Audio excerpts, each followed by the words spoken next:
Have you ever felt like the harder you try to control your life, the more it slips through your fingers? You plan, you push, you strategize, trying to force every piece into its perfect place. And yet, somehow, everything seems to unravel the moment you tighten your grip. It's frustrating, isn't it? Like chasing a shadow. The faster you run, the further it feels. But what if I told you that real power doesn't come from control? It comes from calm, from learning to stay centered in the storm, to find stillness when everything around you is chaos. In this video, you're going to discover 11 powerful Stoic lessons that will teach you how to master calm and use it as your greatest, most unshakable advantage. And this isn't just ancient philosophy printed on dusty scrolls or wise words floating in the air. No, these are practical, battle-tested strategies, refined and proven over centuries by the Stoics, and they still have the power to completely transform how you think, act, and respond to the world today. So, are you ready? Ready to learn how to stay calm in chaos and let it guide you? Not only to survive life's storms but to thrive because of them? Then let's dive in. But before we unpack these timeless lessons, let me tell you a story, one that embodies the essence of Stoic resilience in a way that no theory or quote ever could. The story of a man named James Stockdale. Now, imagine this: you're soaring high above enemy territory in the heart of a brutal war.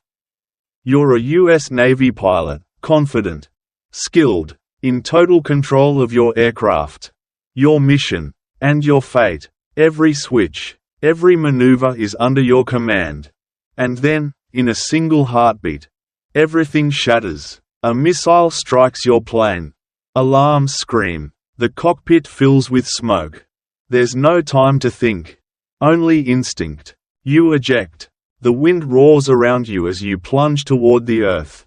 Desperation hangs thick in the air. And as your parachute opens, you already know, you haven't landed on friendly soil. You've dropped straight into the hands of the enemy. They capture you, they beat you, they drag you through the dirt like a discarded rag doll. A man stripped of title, rank, and dignity. And when you finally arrive at the grim prisoner of war camp, your real trial begins. 7 years, not 7 days, not 7 months, 7 long, grueling years locked inside a cramped, windowless cell, cut off from the world, uncertain if you'll ever feel sunlight on your skin again, never knowing if each morning might be your last. Most men would break. In fact, many did. They gave up. They crumbled under the weight of fear, loneliness, and hopelessness. But James Stockdale didn't, and it wasn't because he was the strongest or the toughest man in the camp. It wasn't because he could physically outlast his captors. It was because he possessed something far greater, an unshakable command over his mind. You see, Stockdale wasn't just a soldier, he was a student of Stoic philosophy. And in that hellish prison, when every comfort was stripped away, he clung to the ancient wisdom of the Stoics. He remembered the words of Epictetus: "It's not the things themselves that disturb us, but our interpretations of them." He couldn't control his circumstances. He couldn't stop the beatings. He couldn't escape the chains. But he could control the one thing no one could steal from him: his attitude. His interpretation of his suffering. His mind. And so, he made a decision, a simple yet radical act of defiance. He refused to let his captors defeat him from within. He chose to endure, not as a passive victim, but as a leader in secret. In the shadows, Stockdale organized a covert communication system among the prisoners. He taught them how to withstand psychological torment, how to resist mental collapse, and how to hold onto a sliver of hope even in the pitch-black depths of despair. While the enemy tried to crush his body, he fortified his spirit. Over and over, Stockdale would remind himself, "This does not define me. I am stronger than this. And in the end, he was right. After 7 unthinkable years, when he was finally liberated and returned home, someone asked him the question that had been on everyone's mind: how did you survive? How did you endure when so many others couldn't? His answer was remarkably simple, yet profoundly wise. I accepted reality, but I never lost faith in my ability to overcome it. And in that one sentence, Stockdale revealed the very heart of Stoic resilience. He understood something most people never do, that suffering is inevitable. But being broken by it is a choice. It's not about denying reality. It's about embracing it without surrendering your inner peace. And that's exactly what the Stoics teach us to do. In the chapters ahead, you'll discover 11 timeless Stoic strategies for cultivating calm, the kind of calm that isn't passive or weak, but fierce, steady, and quietly powerful, the kind that lets you stand tall in the middle of chaos. Make wise decisions when others panic, and turn adversity into your greatest advantage. Because the truth is, life will test you. There will be moments when everything you planned unravels, when the people you trusted disappoint you, and when the future you envisioned vanishes in an instant. The question isn't if it will happen, it's when. But when it does, will you crumble? Or will you, like James Stockdale, remember that while you cannot always control what happens to you, you can always control how you respond? If James Stockdale could hold on to his calm in the heart of unimaginable darkness, then what about us? What about the problems we face today? A stressful day at work, an argument with someone we care about, a wave of bad news, or that suffocating feeling that everything is spiraling beyond our control. It might not be a prison camp, but it can feel like one in our minds, can't it? And yet, just like Stockdale, we hold a hidden advantage. Because while you might not control what happens to you, you always, without exception, control how you respond to it. And that was the secret to his survival. It's the same timeless principle you can rely on, no matter how messy, difficult, or overwhelming life becomes. So, let me ask you, what's stealing your calm today? Is it a relentless deadline at work? A difficult conversation that left a bitter taste? Or maybe just one of those days where nothing seems to go right and the whole world feels like it's working against you? If Stockdale could find strength in the middle of his worst nightmare, then so can you. Because here's the truth, no matter how tough your situation might seem, there's always one thing within your control: your response.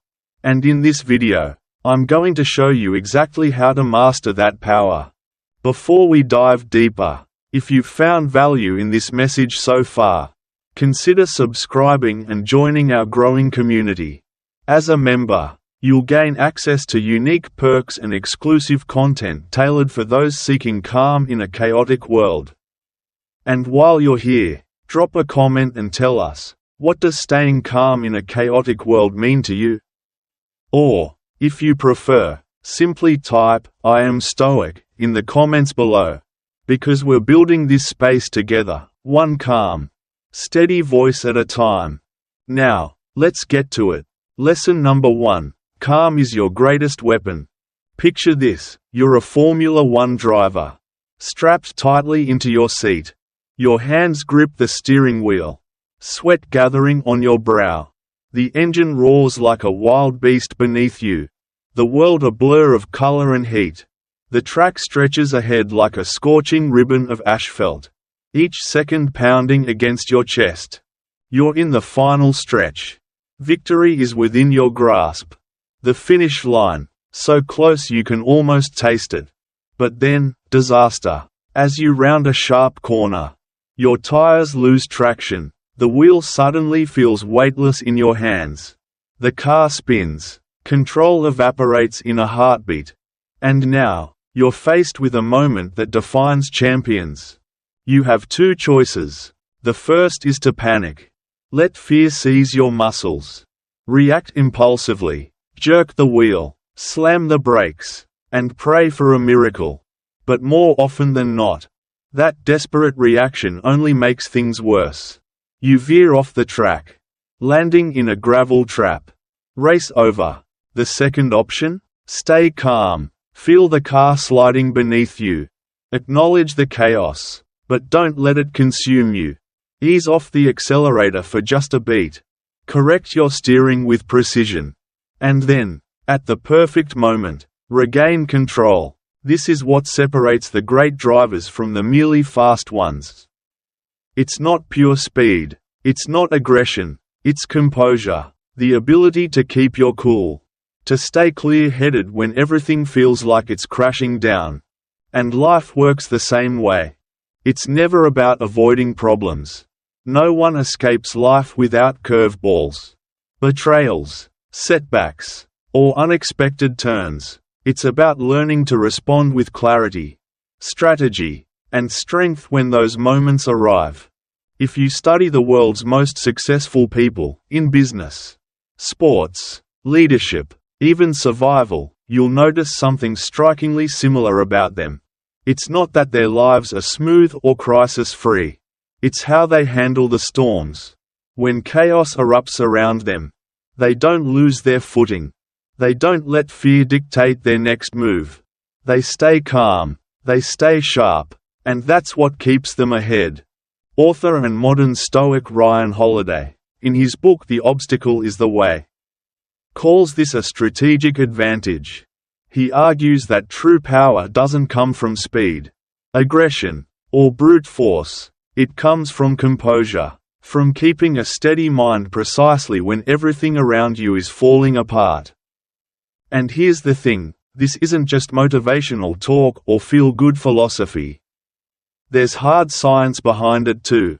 Marcus Aurelius, the great Stoic emperor, understood this centuries ago. He wrote, "If you are disturbed by something external, it is not the thing itself that troubles you, but your judgment about it." And today, modern neuroscience backs him up. When we react emotionally, it's the amygdala, the part of the brain responsible for triggering fear, anger, and anxiety, that takes over. It hijacks our thinking, making us impulsive, irrational, and reactive. But when we stay calm, we engage the prefrontal cortex, the part of the brain that allows us to reason, evaluate, and make intelligent decisions. It's the difference between snapping in frustration and pausing to ask, what's the smartest move here? A study by the Institute of Cognitive Neuroscience in London found that people who trained themselves to remain calm under pressure didn't just feel less stressed in the moment, they consistently made better long-term decisions. They weren't driven by fleeting emotions. They acted on strategy. Now, you might be thinking, sure, it sounds great in theory. But how do you actually do this when real life hits? Because it's easy to stay calm while watching a video or reading a book. The real test comes when reality throws you off balance. When that metaphorical car loses traction and you feel yourself spinning out of control. And that's why I want to share with you 2 simple yet powerful techniques you can start using today to train your mind to respond like a stoic when life hits hard. The first is called the observer technique. Imagine, for a moment, that you're not the one directly experiencing the stressful situation. Instead, picture yourself as a silent observer, watching everything unfold from a distance. See yourself in the third person, noting how you're reacting, what emotions are rising, and how your body feels. This small shift creates just enough psychological space between you and your emotions to help you regain control. It's like pressing a mental pause button. And we'll dive deeper into how this works, along with the second strategy, in just a moment. But first, take a breath, because learning to stay calm isn't about pretending life's easy. It's about preparing yourself to face it, exactly as it is, and still hold your ground. In the previous part, we learned that staying calm in chaos is the greatest weapon you can have. But how do you actually build that calmness? The answer begins with something surprisingly simple. Learn to observe yourself as if you were someone else. Imagine you're sitting in a movie theater, watching a film about your own life.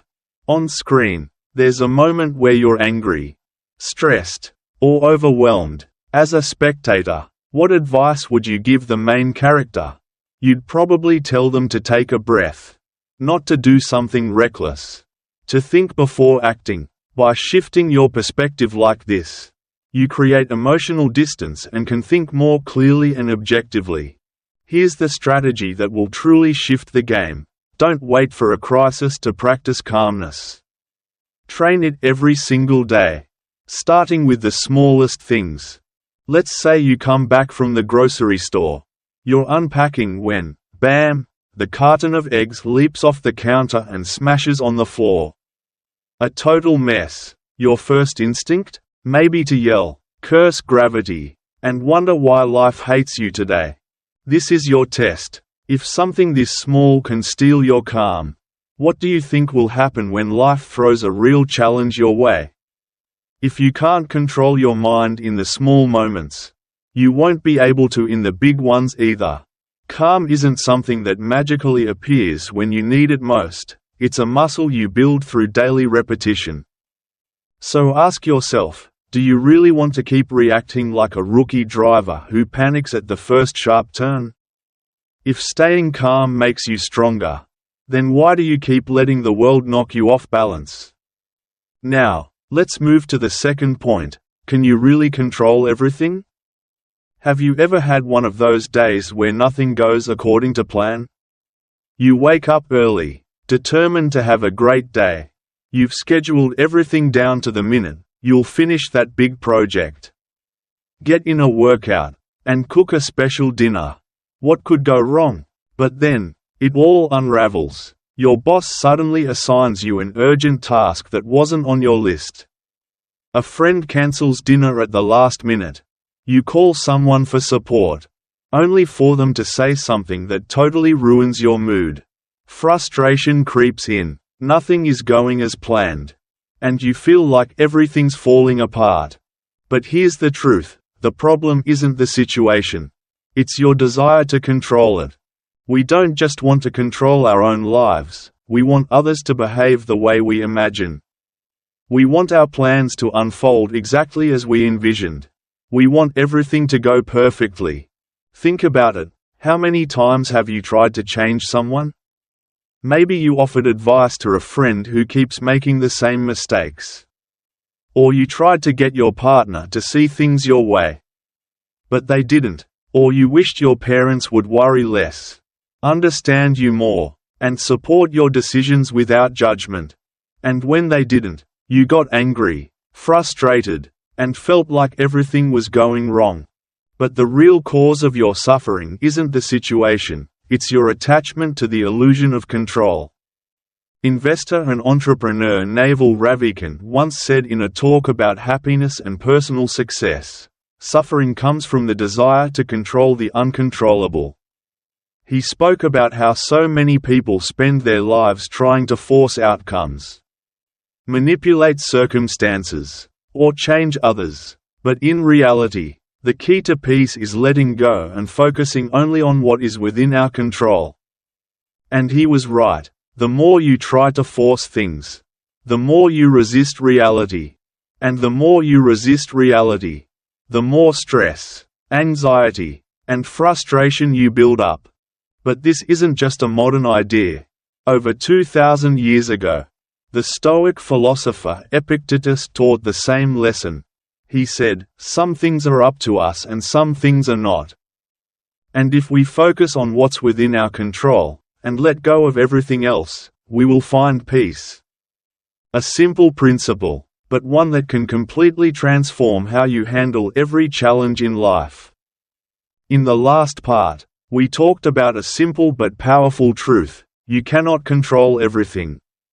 And the more you try to control the uncontrollable, the more exhausted and frustrated you'll become. This isn't just ancient wisdom, modern science backs it up too. More than 2,000 years ago, the Stoic philosopher Epictetus said, some things are up to us. And some things are not. Only those who cling to what they cannot control will suffer. It sounds simple enough, but applying it to real life is a whole different story. And science confirms this ancient wisdom. A fascinating study from Stanford University explored how uncertainty affects our emotional well-being. Here's what they did. They divided people into two groups. One group was asked to complete a task where they had full control over the outcome. The other group had to perform a task where the result depended on external factors beyond their control. Then, researchers measured their stress levels and emotional states. Can you guess what happened? Those who accepted uncertainty experienced lower anxiety, greater adaptability, and more emotional stability. Meanwhile, those who desperately clung to control felt frustrated, constantly exhausted, and emotionally drained. So let me ask you, which side would you be on? The side of people who accept what they can't change and focus on what they can? Or the side of those who keep fighting against the wind, hoping it'll blow in their direction? If you want to live a life where every little setback doesn't throw you off balance and you can stay on track toward your goals, I've got two challenges for you. The first one is called the So What Challenge. Next time something doesn't go your way, stop for a second and ask yourself, so what? Will this matter 5 years from now? Because truth is, most of the stress and frustration you feel today comes from things you probably won't even remember a few months down the line. Now, here comes the second challenge. And honestly, I'm a bit hesitant to even bring it up because I know your first reaction will probably be, no way. But trust me, it might just change your life. I call it controlled chaos. 1 day a week. Stop over-planning every little thing. Let yourself go with the flow. Allow surprises, unplanned moments, and little detours to happen without rigid expectations. You'll be amazed at how your mind adapts and how by letting go of control, you actually gain it. Life isn't a perfectly paved highway where everything goes exactly according to your map. It's more like sailing on open waters. You can't avoid the waves, the storms, or the sudden changes in direction. But you can learn to adjust your sails. You can let go of what isn't up to you and focus on the only thing you truly control, your decisions, your attitude, and your response to every situation. That's where real strength lies. Not in controlling everything, but in knowing how to adapt. Stay flexible, and take charge of what's truly within your reach. Now, let me share another key practice with you. Be grateful before you complain. Yes, I know it might sound cliché, but honestly, your mind is like a garden. What you plant there will grow. If every day you water it with stress, complaints, and negativity, you'll end up with a dry, thorn-filled wasteland. And this isn't just some pretty metaphor. Scientists at Berkeley University put this idea to the test. They divided participants into two groups. The first group had to write down 3 things they were grateful for every night, no matter how small.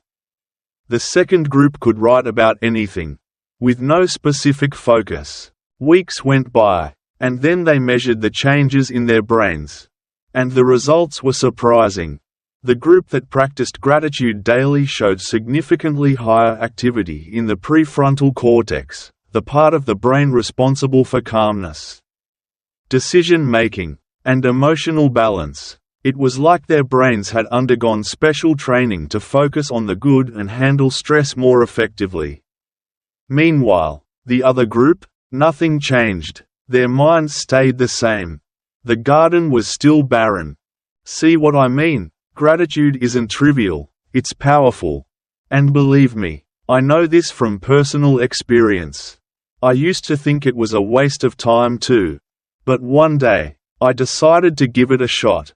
Every morning, I started writing down 3 things I was grateful for. It could be anything: a good cup of coffee, the sunlight coming through my window, a kind word from a stranger, And slowly, everything changed. My mindset shifted. Over time, I realized something Seneca had already said centuries ago. It's not that we lack happiness. It's that we lack the ability to recognize and appreciate the good that's already around us. In the previous part, we talked about the power of gratitude, how it can literally reshape your brain, helping you stay calm and in control when life gets tough. And if such a small habit can make such a big difference, why not give it a real chance? Starting with your own life. From the very first moment of your day, most people believe that happiness makes them feel grateful. But the truth is, it's gratitude that makes you happy. Think about it. It's Monday morning. You open your eyes and the first thought that pops into your head is, I need a vacation. You start wishing for a different job, a bigger house, a better life. Then, as you wash your face, your mind plays the same old song. If only I had more money. If only I had more time. If life were easier, then I'd finally feel at peace. But let's be honest, when has it ever been enough?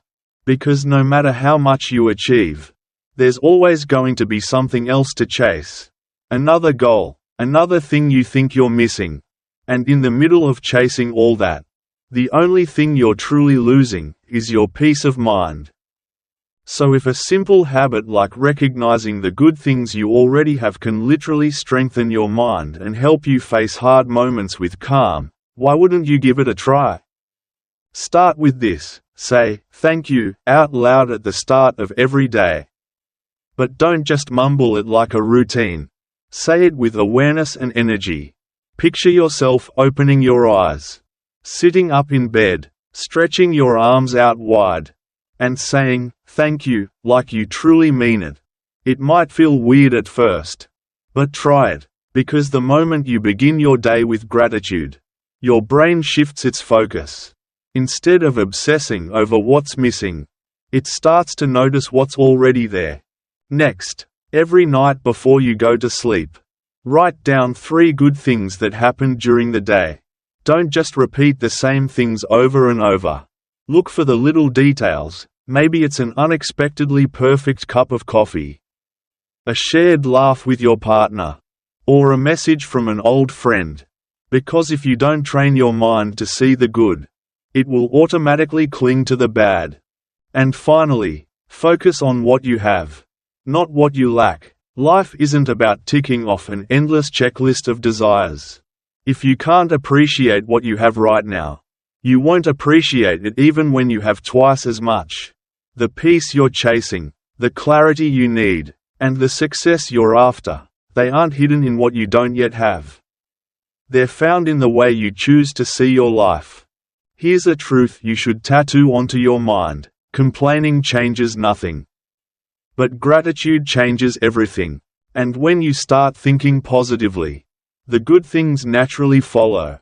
Let me tell you a story about a friend of mine. A few months ago, he received life-altering news, a serious health issue. The kind that turns your world upside down. Suddenly, everything was uncertain: hospitals, endless tests, fear, and worst of all, his own mind turning against him. Every morning, he woke up with the same anxious questions. What if it gets worse? What if I never recover? Why is this happening to me? And with thoughts like that, the days felt endless, like being trapped in a long, dark tunnel with no way out. Until one day, while waiting for another hospital appointment, he overheard a talk by Tony Robbins, the motivational speaker. Tony said something so simple, yet so powerful: the quality of your life is determined by the quality of your thoughts.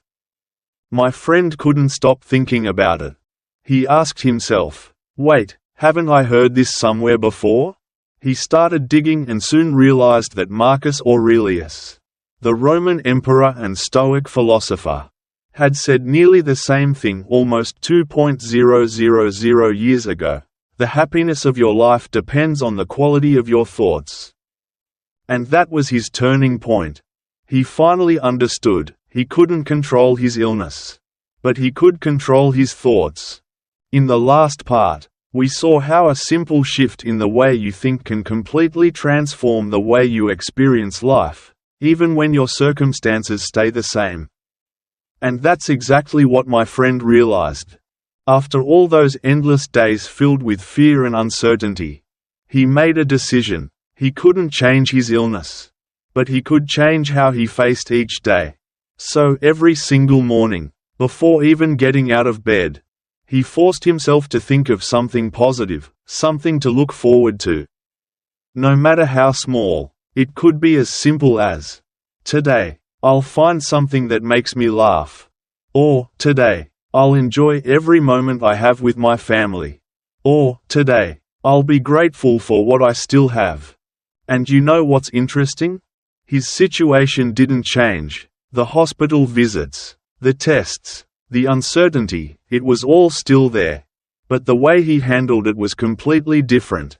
His mind, once clouded by fear and hopelessness, slowly started to clear. And this isn't a new lesson. Marcus Aurelius, one of the most powerful emperors in history, understood this better than anyone. Despite ruling over a vast empire and facing wars, plagues, and personal losses, he knew that his greatest battle was the one fought inside his own mind. He didn't waste time obsessing over what could go wrong. Instead, he trained himself to focus on what he could do, how he could face whatever came his way. That was his key to staying strong in the middle of chaos, and it can be yours too. So now, let me ask you, how are you using your mind? Are you programming it to attract strength, peace, and solutions? Or are you letting it spiral with worries and fears that only hold you back? Here's what you can start doing right now. First, reframe your negative thoughts. Every time you catch yourself saying things like, "This is a disaster," or "I can't handle this," pause, breathe, and then flip the script. Say instead, "This is tough, but I'll learn something from it." Or, "It won't be easy, but I'll find a way." This isn't about lying to yourself. It's about training your brain to look for possibilities rather than getting stuck in problems. Second, distance yourself from negativity. And yes, this one's tough, especially if it's coming from people close to you. But negativity is contagious. Spend your time around people who constantly complain, spread drama, or look for reasons to give up. And before you know it, you'll start thinking the same way. Instead, choose to be around those who lift you up, who talk about ideas, solutions, and opportunities, even in difficult times. Third, visualize positive outcomes before your day even begins. And no, this isn't about daydreaming about impossible things. It's about mentally rehearsing how you'll handle situations well. Picture yourself staying calm during a stressful meeting, finding humor in an annoying traffic jam, or responding wisely when things don't go your way. When your mind has already practiced success, your chances of achieving it multiply. In the end, it all comes down to one undeniable truth. Your mind is the lens through which you experience reality. If you train yourself to think well, you'll attract better opportunities, make wiser decisions, and slowly but surely, you'll become the person you were meant to be. So now, my friend, I want to hear from you. What is it that you want to attract into your life? Success? Peace? Courage? Write it down in the comments. Not as a wish, but with conviction. Because, as every great philosopher and teacher has reminded us through the ages, everything starts with a thought. In the last part, we talked about how your mind acts like a filter, shaping how you see and experience the world around you. And the truth is, reality often stays the same for everyone. But how you perceive it depends entirely on where you choose to place your attention. It reminds me of that famous meme you might have seen.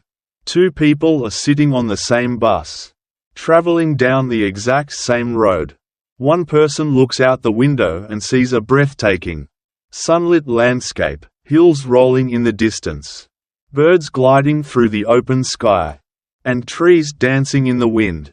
Meanwhile, the other person stares at a cold, grey wall of rock, feeling miserable and trapped. The difference isn't the road. It's where they chose to sit. And more importantly, where they chose to look. Life works in exactly the same way.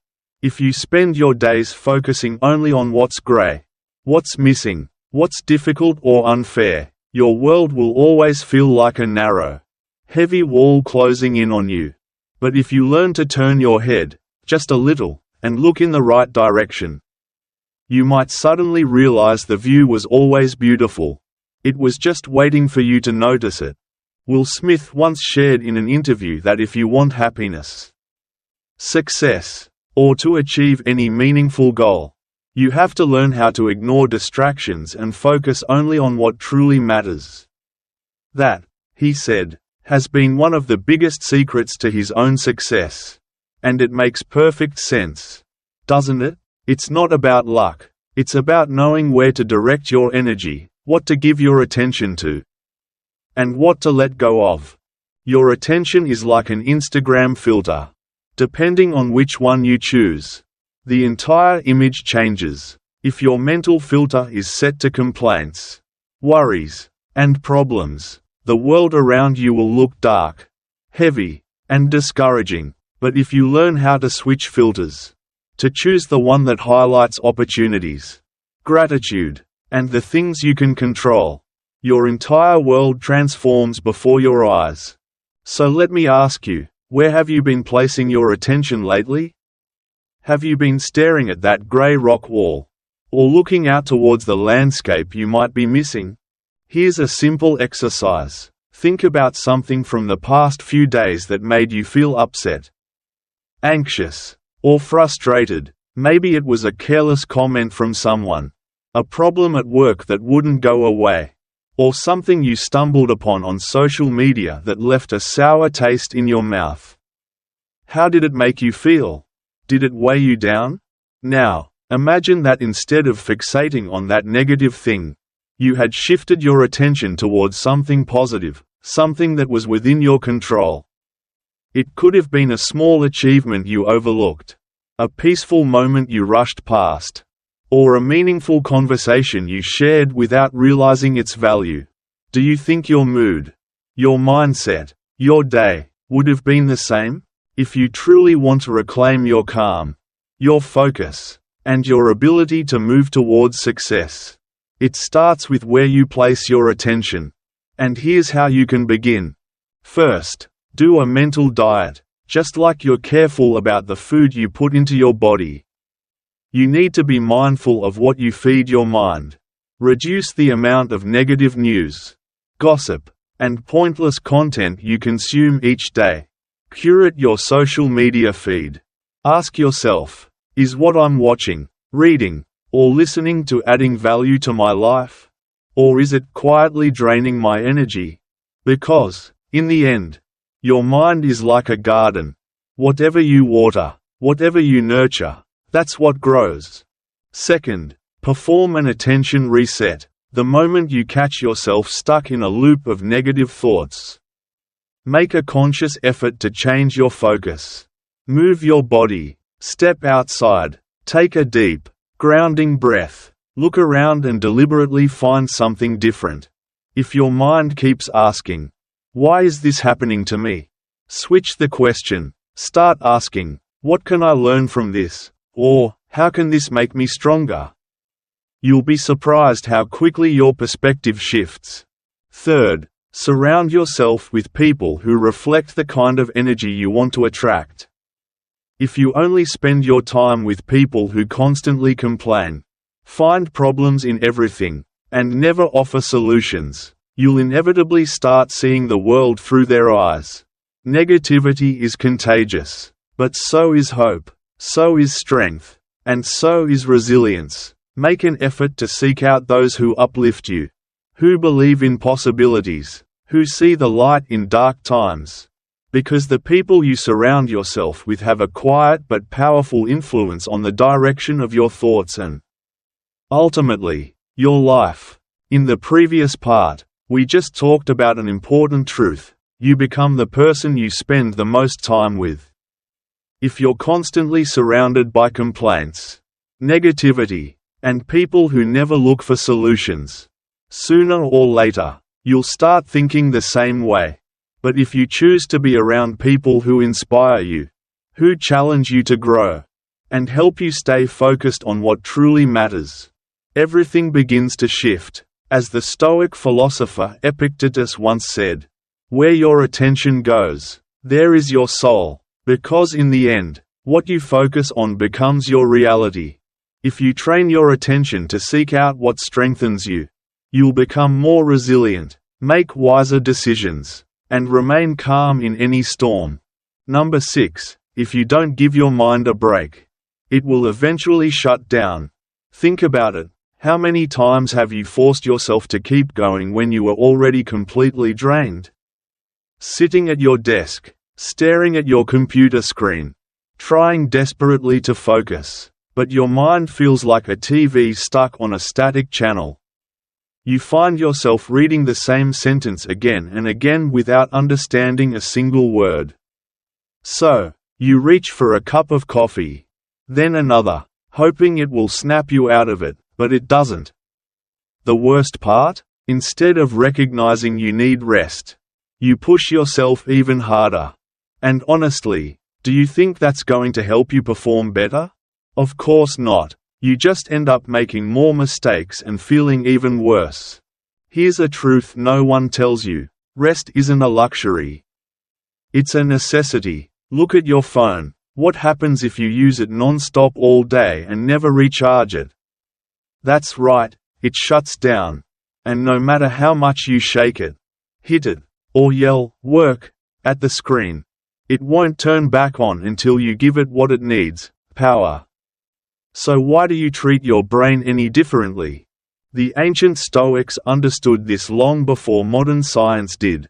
Seneca made it clear when he said, "Even the sharpest sword needs a moment of rest to maintain its edge." What good is a perfect weapon if you wear it down until it can no longer cut? What use is a brilliant mind if you exhaust it to the point where it can no longer think clearly? Seneca intentionally made time for reflection, calm, and recovery, and he never saw it as wasted time, but as a strategy to return stronger. Today, neuroscience backs this up. Rest improves your memory, your ability to learn, and your self-control. And to keep this from sounding like a boring textbook lecture, let's put it simply: your brain is like a whiteboard. Every day, you scribble down things you learn, decisions you make, and experiences you go through. But if you never erase anything, the board fills up, becomes messy, and everything gets harder to read. Sleep and rest are like wiping that board clean. They clear space for new ideas, fresh lessons, and clearer decisions. Now, do you see why it matters so much? Maybe you're thinking, "Okay, but my life is way too chaotic to get good rest." Don't worry, here are 3 simple strategies you can start using today to bring a little more calm into your life. First, reduce your screen time before bed. I know, it sounds cliché, but there's a good reason for it. The blue light from your phone tricks your brain into thinking it's still daytime. So if you crawl into bed watching videos, scrolling through social media, or reading endless news, don't expect your mind to magically switch off. Second, create a nighttime routine. It doesn't need to be complicated. You could read a few pages of a book, jot down some thoughts in a journal, or simply sit quietly and let your body relax. The key is to send a clear signal to your brain that it's time to disconnect and wind down. Third, listen to your body. If you feel exhausted, stop. If your mind needs a break, give it one. Rest isn't weakness, it's strategy.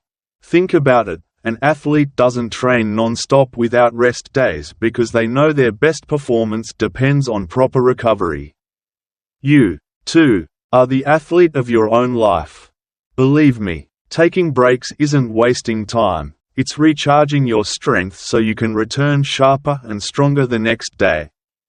Because if you truly want to achieve success, what you need isn't more hours of mindless hustle, it's more clarity, more focus, and a calmer, sharper mind. As we just mentioned earlier, success and peace of mind begin with how you manage and take control of your own energy. And there's no moment more important to start that than in the morning, because the way you begin your day will shape everything that comes after. Let's imagine a fun little scene.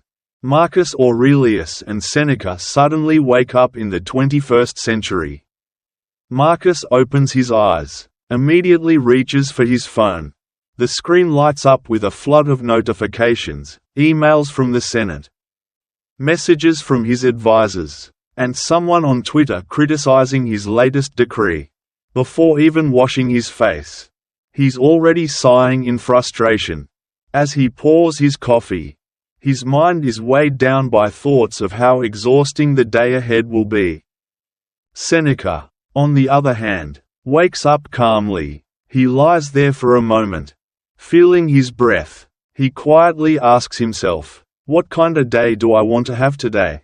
Then, slowly and without rushing, he sits up, he stretches, drinks a glass of water, and takes out his journal to jot down a few reflections. Without touching his phone, Seneca steps outside for a quiet walk, feeling the cool morning air on his face. One man starts his day dragged down by circumstances. The other takes control of it. So, which one do you resemble in the mornings? The truth is, most people nowadays start their mornings on autopilot. They wake up, grab their phones, and immediately flood their minds with information, messages, and worries before even stepping out of bed. They don't prepare their mindset. They don't set their focus. They just throw themselves into the day without control. But imagine what would happen if, instead of reacting to whatever hits you, you chose how to begin your day. It might sound philosophical, but modern science confirms this too. Dr. Rangan Chatterjee, a health and wellness expert, explains that having a clear morning routine is essential for managing stress and maintaining calm. His studies show that when people start their day intentionally, whether by reading, meditating, or simply avoiding their phones, anxiety levels drop significantly, while focus and productivity improve. So let me ask you, how are you starting your mornings? To make sure this doesn't just stay in theory, let's try something different today. Let's treat this as your small turning point. I'll guide you step by step through an ideal morning so you can feel what it's like to truly be in charge of your day. When you open your eyes, remember, no touching your phone for the first 30 minutes. I know it sounds difficult, but really think about it. Do you need to overwhelm your mind with messages and notifications before you're even fully awake? Give your brain a moment of peace before bombarding it with information, news, and social media. So what should you do instead? Do something small that makes you feel in control. It doesn't have to be big, but it should feel like a small win for your morning. Maybe it's tidying up your bed, stretching for a minute, making yourself a quiet breakfast, or meditating for a minute. It doesn't matter what it is. What matters is that you do it intentionally and mindfully. And finally, before stepping out of your room, visualize clearly what kind of day you want to have. Don't let the day take charge of you. You take charge of it. Take a moment to picture how you want to face challenges, how you want to feel, and what you want to achieve. The picture you hold in your mind, whether bright or dark, positive or negative, is entirely yours to choose. And if you're not sure how to train your mind to visualize with clarity, don't worry, because in the upcoming part, you'll discover why this one skill can truly change everything. So, my friend, tell me, how will you start your mornings from now on? Leave a comment and make it real. This community is here to support you on your journey to mastering your days, one morning at a time. In the previous part, we talked about how starting your morning with intention and clarity sets the tone for your entire day. But it doesn't stop there. Because throughout the day, what you choose to focus on will shape how you feel and experience the world around you. Think about this. Have you ever decided you wanted to buy a new car?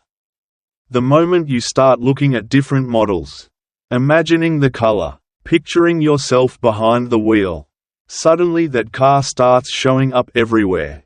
On the street, in ads, in parking lots. It feels like the universe is sending you signals. Right? But it's not magic. It's your brain. The filter inside your mind has just been switched on. And here's the thing, this doesn't only happen with cars. It happens with everything in life. The philosopher Epictetus summed it up perfectly in one powerful sentence. What you feed your mind becomes your reality. If you spend your days thinking about problems, what you lack, or how tough everything is, that's exactly what you'll start seeing everywhere. But if you begin to focus on progress, opportunities, and the small wins, your mind will work to find them for you. Here's the secret, your brain can't actually tell the difference between something you vividly imagine and something you physically experience. In other words, what you picture clearly in your mind can trigger the same emotions and reactions as if it were happening in real life. Visualization expert Roxy Nefusi explains it like this: imagining your day with clarity isn't just a mental exercise. It's a real, proven way to train your brain for success. Want to give it a try? Close your eyes for a moment. Now imagine your dream home. Don't just casually think about it, really experience it in your mind. What color are the walls? How does the sunlight filter through the windows in the morning? What does the air smell like? What music is softly playing in the background? What does it feel like under your feet as you walk through the room? Then, visualize every step you'd need to take to get there. Not as a far-off fantasy, but as a real, achievable path. Picture the decisions you'll make, the small daily actions, the effort it'll take, and feel the little victories you'll have along the way as you inch closer. Feels more real now, doesn't it? That's the point. Because the clearer you can see your goal in your mind, the easier it becomes for your brain to find the paths leading you there. So, how can you use visualization to stay calm and achieve success in your life? There are two simple but powerful ways to start. First, create a mental script for your goals. It's not enough to vaguely say, "I want to be more confident," or "I want to be successful." You need to imagine it in detail. If your goal is confidence, picture yourself in a specific situation where you speak and act with certainty. If you dream of running a successful business, visualize what a perfect day inside your company would look like, from your first cup of coffee in the morning to your final meeting before heading home. Your brain needs vivid, clear images to know what it's aiming for. Second, surround yourself with images and stimuli that support your vision. Have you noticed how athletes plaster their walls with inspirational quotes, photos of their heroes, and reminders of their goals?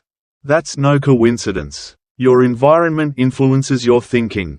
Use this to your advantage. Put up images of your goals where you'll see them often. Change your phone wallpaper to something meaningful and motivating. Fill your social media feeds and reading lists with things that keep your mindset in the right place. Calmness comes from knowing where you're going. And success isn't a stroke of luck, it's the result of visualizing what you want and moving toward it. One intentional step at a time.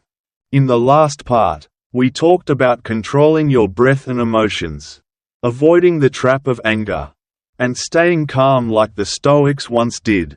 Now, let's move on to the core lesson they left us, because when you master your mind, you master your entire life. In any stressful situation, you always have two choices. You can react instantly, impulsively, saying the first thing that pops into your head without thinking of the consequences. Or, you can do what the Stoics spent their lives mastering: stay calm. And no, staying calm isn't just about saving face in an argument.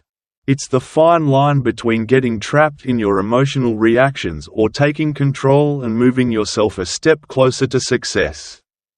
Remember Marcus Aurelius, one of the greatest Roman emperors. He practiced this every single day. Without it, the vast empire he carried on his shoulders would have crumbled long ago.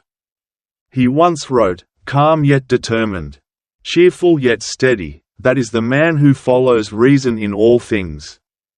And that, right there, is the key. Your mind can either be your strongest ally or your most dangerous enemy. It all depends on whether you control it or let it control you. In those moments of pressure and tension, what's the very first thing you should do? Control your breathing. It might sound too simple to matter, but believe this: whoever can't control their breath can't control their mind. And if you can't control your mind, you won't be able to control your life. So next time you feel yourself on the verge of losing it, try this technique, one that experts have praised time and again: the 4-7-8 method. It's incredibly simple. Inhale through your nose for 4 seconds. Hold your breath for 7. Then, exhale slowly for 8 seconds. Why does it work? Because it forces your body to relax.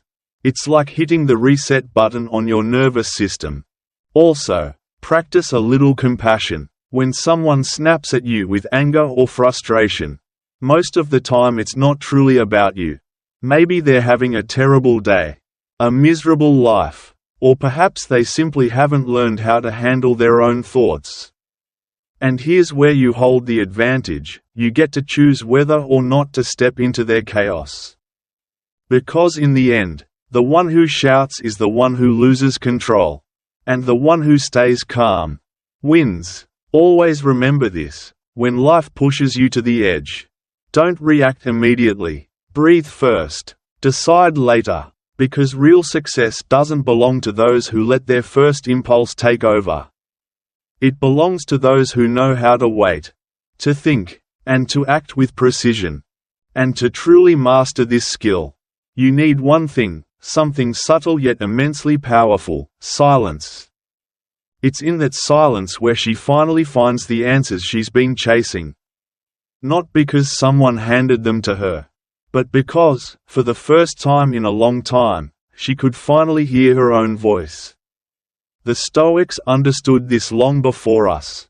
Centuries ago, Seneca himself warned that we often suffer far more from the relentless noise inside our own heads than from the actual noise in the world around us. We worry about things that haven't even happened. We relive mistakes from years ago. We crowd our minds with endless, unnecessary thoughts that swirl around like a storm we can't escape. And yet, the one who learns to find calm in silence, even for a moment, is the one who can carry that calmness into any situation, no matter how loud or chaotic it gets. Modern science agrees. A fascinating study from Duke University confirmed what the Stoics sensed intuitively. When you spend time in true silence, not just the absence of noise, but real mental quiet, something incredible happens inside your brain. Contrary to what you might expect, your mind doesn't shut down. It doesn't idle or fall into standby mode. It actually does the opposite. Think of it like searching for something in a cluttered room. You frantically look left, right, dig through drawers, lift up piles of old papers. And the harder you search, the more impossible it feels to find what you're looking for. But then you stop, you take a deep breath, you organize a little, clear some space, and suddenly, there it is. The thing you've been searching for was right there in front of you all along. That's what silence does for your mind. It activates what neuroscientists call the default mode network, a system in your brain responsible for connecting ideas, making sense of dilemmas, and finding clarity amidst chaos.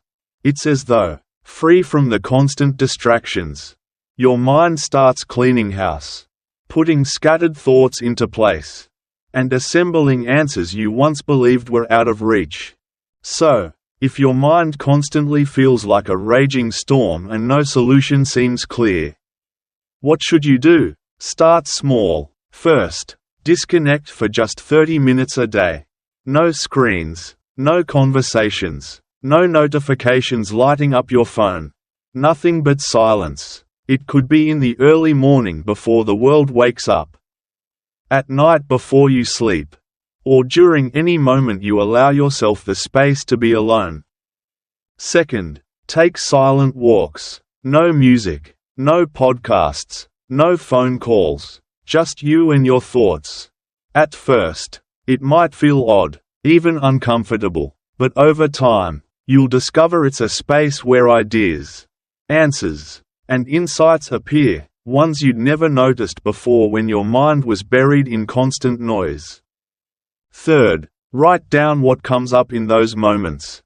Any thoughts, doubts, reflections, random ideas, put them on paper. Writing them down helps you not only clarify what you're thinking but also spot patterns you wouldn't otherwise notice. It's like leaving a trail of breadcrumbs through the forest of your mind. Because here's the truth, if you can't stand being alone with your thoughts, why should anyone else want to be? Silence isn't your enemy, it's the tool you need to calm your mind, clear your path, and steer yourself steadily toward success. And if you're serious about mastering this, about truly staying calm and reaching success, there's one more thing you mustn't overlook. A small, often ignored habit that makes the difference between a scattered, overwhelmed mind and one that's grounded, focused, and fully in control. Smooth lead in. Curious what it is? Let's find out in the next part, how using your hands can calm your mind. And here's something most people don't realize: when your mind feels overwhelmed, the answer isn't to think more. It's to do. Yes, to act, to move, to take simple, purposeful action. Now, let me ask you, my friend, what do you usually do when stress starts tightening its grip around you? When ideas pile up like an avalanche, each one shouting louder than the last, and none of them making any sense? When anxiety creeps in and paralyzes you, leaving you stuck in your head, wishing you could just shut it all off for a while? Marcus Aurelius, the great Stoic emperor, left us a powerful reminder for exactly these moments. He said it plainly: well-directed action brings peace to the mind.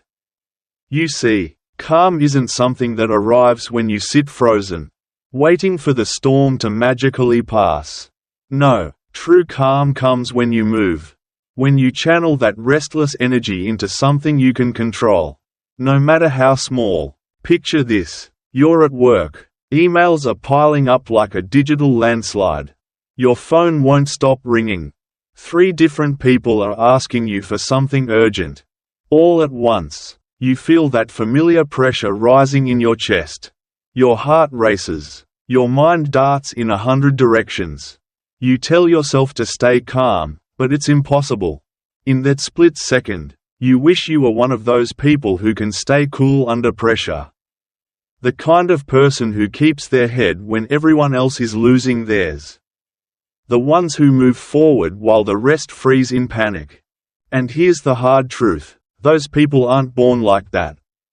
They train for it. So how do you start? How do you stay calm when everything feels like it's on fire around you? Use your hands.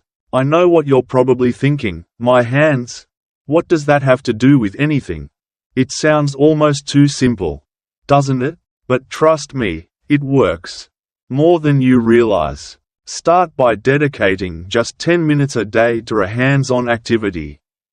Something tactile. It could be drawing, writing by hand, cooking, fixing something around the house, tending to a plant, or even molding clay if you have some lying around. No, I'm not suggesting you whip out a sketchpad in the middle of your hectic office. But make this a part of your daily routine. A small, sacred window in your day where you unplug from the noise and give your brain a moment to breathe. Next, remove distractions completely. Forget multitasking. Turn off every notification. Close unnecessary tabs. And absolutely no music with lyrics playing in the background. This moment is for you, your hands, and whatever you've chosen to do. As your mind focuses solely on one physical task, you'll notice something magical happen. The stress starts to dissolve. Not in some dramatic, earth-shattering way, but like a tight knot slowly loosening without you even noticing. Then, pay attention to how you feel afterward. Maybe you won't have all your problems solved. Maybe the to-do list is still there. But I promise you'll feel something different. A lightness. A clarity that wasn't there before. It's like the storm inside you settled. Even if just a little. Because sometimes, when words fail or thoughts get too loud, it's your hands that can speak the clearest. A simple hands-on task, done in silence, can say more to your anxious, restless mind than 1,000 overcomplicated ideas ever could. So tell me, what's the first thing you're going to do with your hands to calm your mind? Be bold. Drop it in the comments. Let's turn this into a real conversation. Because, my friend, calm isn't just the absence of chaos. It's the foundation for better decisions, sharper thinking, and a life where stress doesn't get to run the show. Every single day, you have the power to train your mind. To choose your response instead of letting life choose it for you. To become someone who doesn't get swept away by the noise, but learns to direct it. And don't sit around waiting for life to become less stressful. It won't. Real transformation happens when you learn to find your calm in the middle of the storm. When you stop wasting energy on what you can't control and double down on what you can. If you've made it this far, I see you. You're one of the few. Drop a comment that says, "I choose calm to guide my success," so I'll know who the true Stoic warriors are. The ones who stayed with us to the end. And before you go, don't forget to hit that subscribe button. Tap the notification bell, and give this video a like so you won't miss out on what's coming next. Also, take a look at the playlist on your screen now. It's packed with ideas, stories, and practical wisdom to help you navigate life with more clarity, confidence, and control. Click it, and let's keep moving forward together. Until next time, stay strong, stay steady, and keep embracing your inner Stoic.